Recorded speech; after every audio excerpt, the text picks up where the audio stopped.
نہتہ اور بے بس انسان جب نتائج کے خوف سے آزاد ہو جائے تو ایٹم بم سے زیادہ خطرناک ہے۔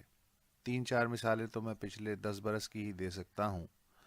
تیونس کے قصبے سدی بوزید میں 17 دسمبر 2010 کو کسی پولیس والے نے پھل فروش محمد بو عزیزی سے رشوت مانگی۔ بو عزیزی نے انکار کر دیا۔ پولیس والے نے اسے تھپڑ مارے، مرے ہوئے باپ کو گالی دی اور ٹھیلا ضبط کر کے چالان کاٹ دیا۔ بو عزیزی نے بلدیہ کے دفتر میں شکایت کے لیے کسی افسر سے ملنے کی کوشش کی، اسے نہیں ملنے دیا گیا۔ بو عزیزی نے اسی دفتر کے سامنے خود کو آگ لگا لی۔ اس آگ نے عرب سپرنگ کا الاؤ روشن کر دیا۔ 18 روز بعد بو عزیزی اسپتال میں جلے ہوئے زخموں کی تاب نہ لا سکا، اور پھر تیونس، مصر، لیبیا کی حکومتیں ڈھہ گئیں، اردن اور بحرین میں بادشاہت کا پایا لڑکھڑا گیا، اور شام خانہ جنگی کا نوالہ بن گیا۔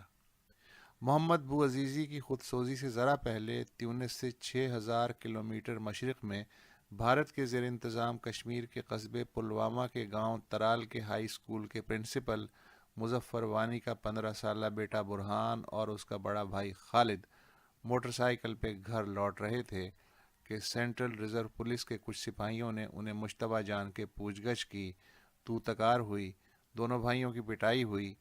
برہان 5 اکتوبر 2010 کو گھر سے غائب ہو گیا۔ پھر 8 جولائی 2016 کو برہان نیم فوجی دستوں کی ایک کارروائی میں ایک اور ساتھی سمیت مارا گیا۔ اس واقعے نے برہان وانی کو موت کا گلیمر بوائے بنا دیا اور وادی میں وہ آگ لگا دی جو 3 برس بعد بھی قابو سے باہر ہے۔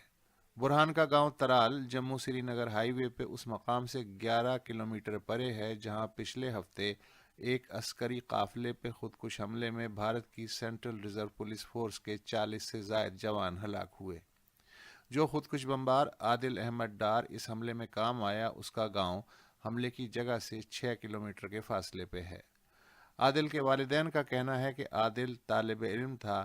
پولیس نے ایک مرتبہ اسے راستے میں روک کے پتھراؤ میں شرکت کے شبے میں مارا پیٹا، اور پھر عادل غائب ہو گیا اور اس کے غصے نے اسے بارود بنا ڈالا۔ سال بھر بعد اس کی ویڈیو ٹیپ سے والدین کو پتہ چلا کہ عادل نے کیا واردات کر ڈالی۔ 9 اپریل 2017 کو سری نگر کے ایک نواحی ضمنی انتخاب کے موقع پہ مشتعل ہجوم کو پرے رکھنے کے لیے میجر گوگوئی نے اپنی جیپ کے بونٹ سے ایک مقامی پارچہ ساز فاروق ڈار کو باندھ کے گھمایا۔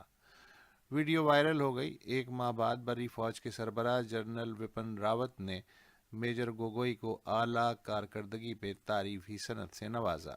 1 برس بعد بالی ووڈ فلم باغی 2 میں ٹائیگر شیروف نے فلم کے پہلے سین میں ہی ایک کشمیری کردار کو جیپ کے بونٹ سے باندھ کے گھمایا، جس پہ زیادہ تر تماشائیوں نے واہ واہ کی۔ کچھ عرصے بعد ہی میجر گوگوئی سری نگر کے ایک ہوٹل میں کسی خاتون کے ساتھ مشکوک حالت میں پکڑا گیا۔ پھر خبر آئی کہ میجر صاحب کو کورٹ مارشل کا سامنا ہے۔ کون جانے کہ ایسی خبریں کس کے دل پہ کیا اثر کرتی ہیں۔ بھارت ہو کے پاکستان کے کشمیر کے عربستان، جب ریاست عام آدمی کو کچھ نہیں سمجھتی تو عام آدمی بھی قوت برداشت کے خاتمے پہ ایک پن نکلے دستی بم میں بدل سکتا ہے، اور پھر یہ بم کوئی بھی کہیں بھی اچھال سکتا ہے۔ اب پاکستان بھارت پہ یا بھارت پاکستان پہ لاکھ دانت پیسے، دھمکیاں دے، منہ سے جھاگ نکالے یا ایک دوسرے کا سر توڑ دے، کوئی فرق نہیں پڑتا۔ ڈرنا چاہیے ان تمام ریاستوں کو اپنے اعمال سے اور شغل محکوم سازی سے کہ جن کی 60% آبادی کی عمر 30 برس سے کم ہے۔ یہ لڑکے لڑکیاں تمہیں آسمان تک بھی پہنچا سکتے ہیں اور زمین بھی چٹوا سکتے ہیں۔